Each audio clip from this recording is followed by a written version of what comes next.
novas é isso. O que é as boas novas? Ó, eu estou vindo morrer por toda a humanidade. Quem crê em mim recebe a purificação de todos os pecados. A dívida é cancelada. Você passa a ser puro, santo. Lembra que Jesus não se envergonha de chamar irmão? Se você é um pecador, Jesus vai te chamar de irmão? É verdade. Vai encaixando as peças perfeitas que é a nova aliança. Vai encaixando tudo que foi ministrado. Vamos lá voltar para 1 João. Glória a Jesus. 1 João de novo. Vamos meditar aqui nessa palavra tremenda. Então vamos lá o 10 de novo. Preste bem atenção. Se dissermos que não temos cometido pecado, fazemos mentiroso, e a sua palavra não está em nós.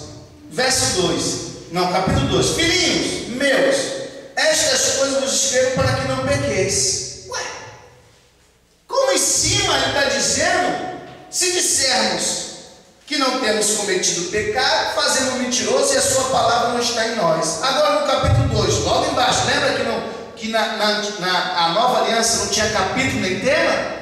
Ele está falando da mesma coisa. Filhinhos meus, estas coisas vos escrevo para que não pequeis. Como lá em cima ele está dizendo, aquele que diz que não tem pecado se faz mentiroso. Como ele está dizendo agora aqui, filhinhos, estas coisas vos escrevo para que não pequeis. Aí ele continua, se todavia alguém pecar, confessa a Jesus os seus pecados, é isso? Não. Como está aí na tua Bíblia? Boa, agora você vai ver algo tremendo. O que é um advogado?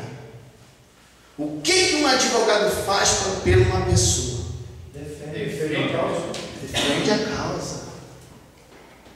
Amado, Deus é o juiz, está no trono.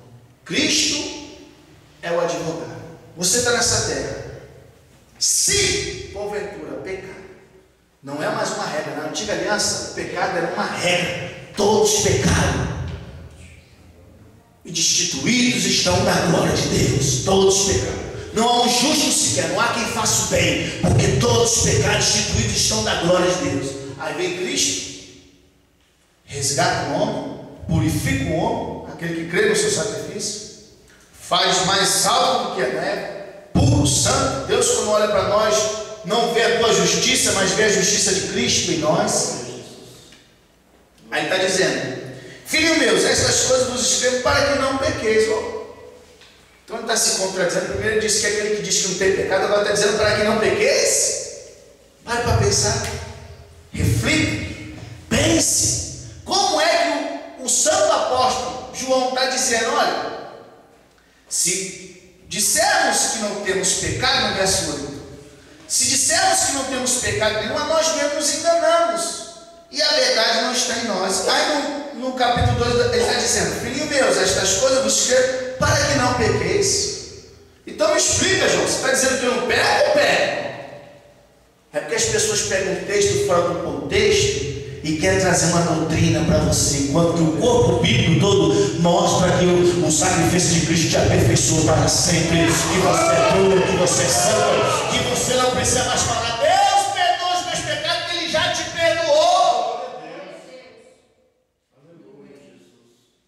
Aí vamos continuar. Filhinhos meus, estas coisas vos escrevo para que não pequeis. Se todavia alguém pecar, temos um advogado junto ao Pai, Jesus Cristo, o justo. Ou seja, você está andando nessa terra, você tropeçou. Pastor, qual vai ser a minha oração diante de Deus? A minha oração diante de Deus é, Senhor da glória, eu te agradeço pela tua graça, que pelo teu sacrifício me perdoou de todos os pecados. Eu te louvo pelo meu advogado que está junto de Deus. Aleluia, glória a Deus. Deixa eu estar dizendo para você pedir perdão, não. Porque na antiga aliança, tem que parar para pensar, na antiga aliança que vivia pedindo perdão, porque o homem estava em débito. Na nova aliança, o homem não está mais em débito, porque Cristo pagou. Na antiga aliança, o homem estava em débito com Deus, estava devendo, era devedor, estava endividado, estava em cativo. Hoje não.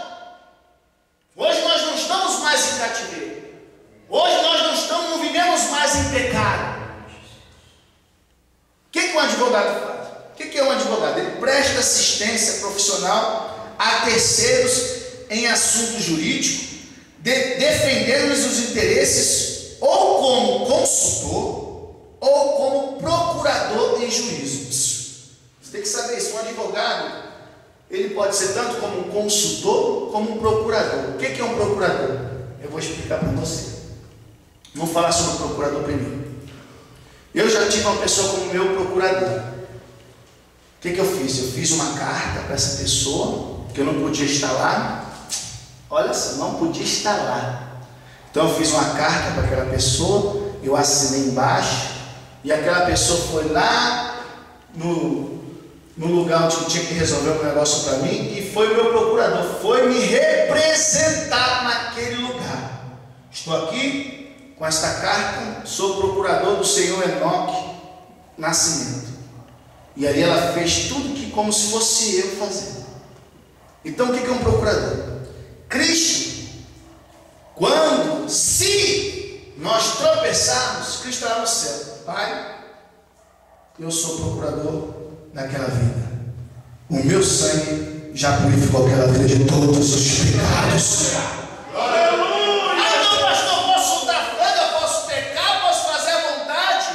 Aí você vai estar banalizando a graça.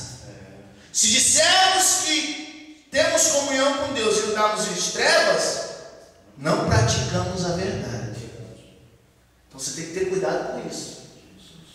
O pecado não é mais uma regra, é uma exceção na igreja. É uma exceção. Se todavia alguém pecar, temos um advogado, é o procurador. Cristo está lá no céu, assentado à destra de Deus, como nosso procurador. O procurador é que tem procuração para tratar dos negócios de outrem, como mediador, intermediário. Agora vamos ver como consultor. O consultor, ele sonda, examina antes de decidir. Então, amado, um advogado ele pode trabalhar tanto como procurador como um consultor, examinando antes de decidir, sondando. Então, amados, a Bíblia aqui não diz que você tem que, se alguém pecar, peça perdão. Mas o texto em cima diz, pastor, se pecarmos, temos que confessar o nosso pecado, amado. Você tem que entender que esse homem, ele viveu numa antiga aliança, preste a terminar aquela antiga aliança, e ele conhecia o fundamento da antiga aliança, como tem muitos que não conhecem, e ele sabe que aquela antiga aliança terminou, e ele está dizendo: quem disser que não tem pecado, se faz mentiroso e a palavra não está em nós. Ou seja, aquele que quer se aproximar diante de Deus pelas obras, ele é um pecador realmente. Agora, aquele que se esconde na graça de Deus, ele vive numa vida de santidade. Porque logo embaixo ele fala: filhinhos meus, estas coisas eu escrevo para que não pequeis. Vamos continuar. Se todavia alguém pecar, temos um advogado junto ao Pai, Jesus Cristo, o justo, e ele é a propiciação pelos nossos pecados. O que é propiciação? Ato ou efeito de propiciar. Propício, que protege, que auxilia, favorável, favorecedor. Ele é advogado e ele faz a propiciação dos nossos pecados. Se todavia alguém pecar, não é mais uma regra. Você não precisa confessar os seus pecados, porque você não tem pecado. Quem está entendendo, dá glória a Deus. Glória a Deus. Então vamos lá. Verso 2: e ele é a propiciação pelos nossos pecados, não somente pelos nossos próprios, mas ainda pelos do mundo inteiro. Ou seja, o mundo inteiro. Cristo é a propiciação, ele é favorável ao mundo inteiro, mas tem que se achegar a ele. Se não se achegou a ele, quem pegar esse texto aqui, ó, vai falar: então o mundo inteiro está perdoado. Não, tem que se achegar a ele. Tem que conhecer a palavra da verdade.